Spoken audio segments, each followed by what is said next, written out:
Hey everybody, it's me, Angel Benton, and it is time for another edition of Angel Sudsy Recap, where we delve into the world of daytime television and we do a few reality shows on the side. And one of those daytime TV shows that we're doing is The Bold and the Beautiful. And I'm just going to dive right into this.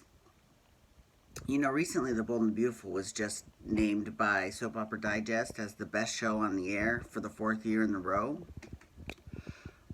And I went online to read the comments on the Twitter, and I was surprised. There was a lot of hateration going on Twitter, because in terms of total viewership, Bold and the Beautiful has always been number two in the ratings.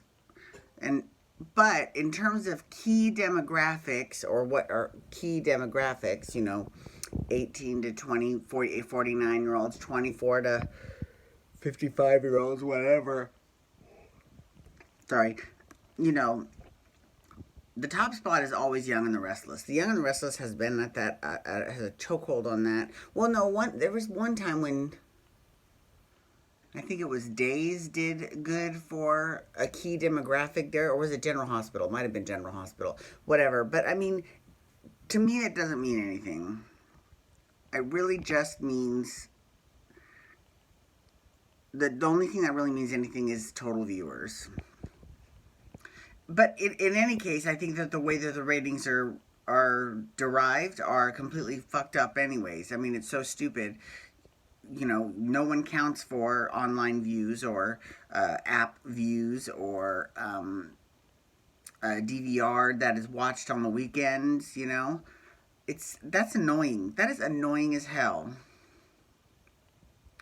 Because it doesn't accurately reflect the number of people that love daytime television. So that definitely seems that's annoying. So, anyways, so there was a lot of hateration on Twitter about it, and don't get me wrong, I don't disagree with the choice. But if they would have said General Hospital or Young and the Restless, I would have agreed with that too. I mean, all three shows were really good this year, but all three of them also had some moments that were not that great. And you could have easily made the case for any of them. Now, I would have been angry, and this is my favorite show, so I could have told, and my favorite show is Days of Our Lives, and if that would have gotten it, I would have been upset just because Days of Our Lives has not been good for a while, but it got good recently. But if they're talking about the past year, yeah, no, well, they can't say Days cannot lay claim to that. They can't. Now maybe next year, because they are on a roll now. So who knows what will happen? But yeah, most definitely it should be interesting. I'm looking forward to seeing how they do their show. So, anywho, back to The Bold and the Beautiful. Okay, so on The Bold and the Beautiful, we saw. So, Ingo Rademacher has started as Thorn. And the Thorn is a little bit different than Windsor Harmon's Thorn, who was Thorn number 3. And then, of course, Jeff Trachta and Clayton Norcross were Thorns number 2 and 1, respectively. Thorn has had a lot of shit happen in his life recently. Like he's lost Macy, he's lost Darla, he's lost Allie. Let's talk about that for a second. How is it that Steffi's gonna kill Allie and get away with it and still be the queen bee of the show?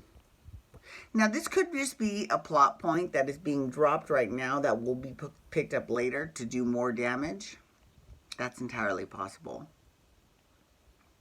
In fact, I can think of a few different scenarios that would be really good. Here's an idea that I had in my head. I was thinking of, and I think it's a good idea. So, Nicole.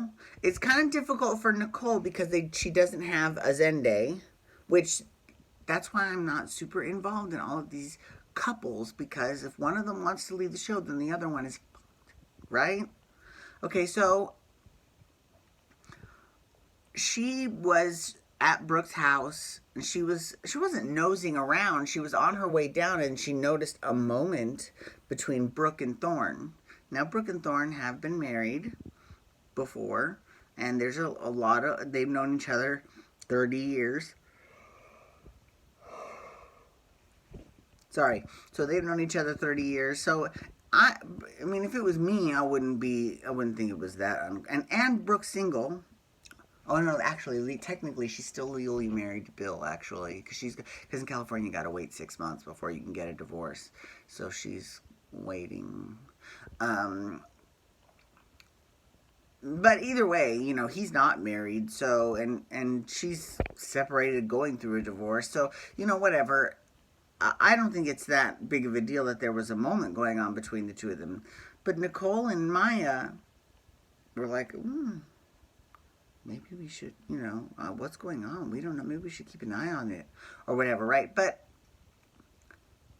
what I am missing in that story, I'm missing.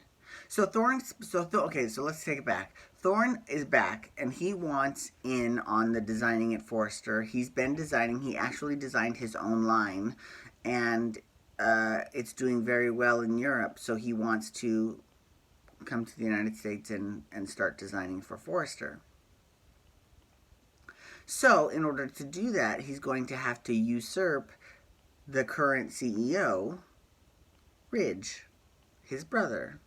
Now, there's been a lot of tension between Ridge and Thorne for years, right? So, I mean, that's a good play on history, right? And it's also good because, Windsor playing okay, so Windsor played very well off of Ron Moss, who used to play Ridge. But when they replaced Ridge with Torsten Kay, it sort of changed the dynamic. And I think that Ingo is a much better match, physically speaking. Like when you look at someone, they're much better. He's a much better match physically than Windsor was. Windsor was great with Ron Moss, but I think Ingo's great with Torsten Kay. But anywho, what I'm missing out of this whole storyline, because Ridge is like, Thorne has no talent. Blah, blah, blah, which you totally expect. But I really want to see him team up with his brother Rick. Where the fuck has Rick been all this time? And now that Maya has this potentially damaging secret, she should be sharing it with her husband so they can move up in the company. Right? I mean, I don't think that Rick's ambition has gone away since he was made head of International. And that's another thing, too, is, Nicole has made good use of the fact that that Thorne came back. He's like, I wish I would have known Thorne was coming back. We could have flew together. I mean, that's great. That was, even though it sounds like it's a silly throwaway line, it tells us that the writers are paying attention. And that's a really good thing. But Thorne has not mentioned Rick at all, or Hope.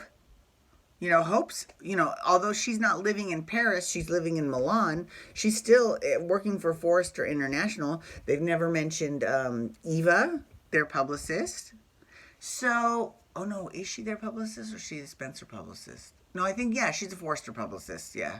Spencer just uses her on occasion when they're in Monaco, but yeah, she's out there. So, anywho, I would like to see, and Ridge, and that was another thing too, is Ridge was like, you had a life in Paris, go back to Paris. And I'm thinking, bitch, you were just in Paris before you came back to go hang out with Brooke again. With the flower petals on the fountain, your Logan. I mean, really? You know what I would like to see? I would like to see somebody, I would like to see Shirley Spectra accidentally accidentally catch out of the corner of her eyes something going on between Bill and Steffi. Because she could have Sally use that to her advantage, although, with Hope coming back, I don't necessarily, that doesn't give me great hopes for Sally, but, Sally and Liam. Doesn't give me hopes for Sally and Liam. Sally's actually a good character, and she could be on with the man or without, but I think that it doesn't leave me real thrilled about Sally and Liam. But if she were to see that, and then it were to come out that her and Nicole are hiding these secrets, and they could sort of use those secrets to their advantage and kind of get ahead a little bit. I mean, I think that that would just be a really good way to use some of your more underutilized characters like Nicole, like Shirley Spectra. You know what I mean? I just think that would be a really good idea, but we'll see if that happens or not. Because there's all these little clandestine secret affairs going on, you know. You've got Thorne and Brooke. You've got Bill and Steffi.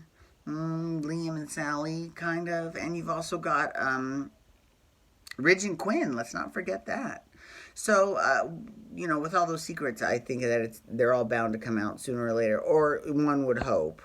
Because after all, I mean, Allie is dead. Because Steffi's still not in jail.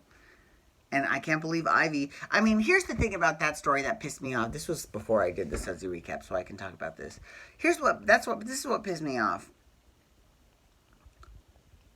If Ivy was really that self-righteous about Allie, she would not have even thought about it. She might have blackmailed, you know, to get her way up in the company at first.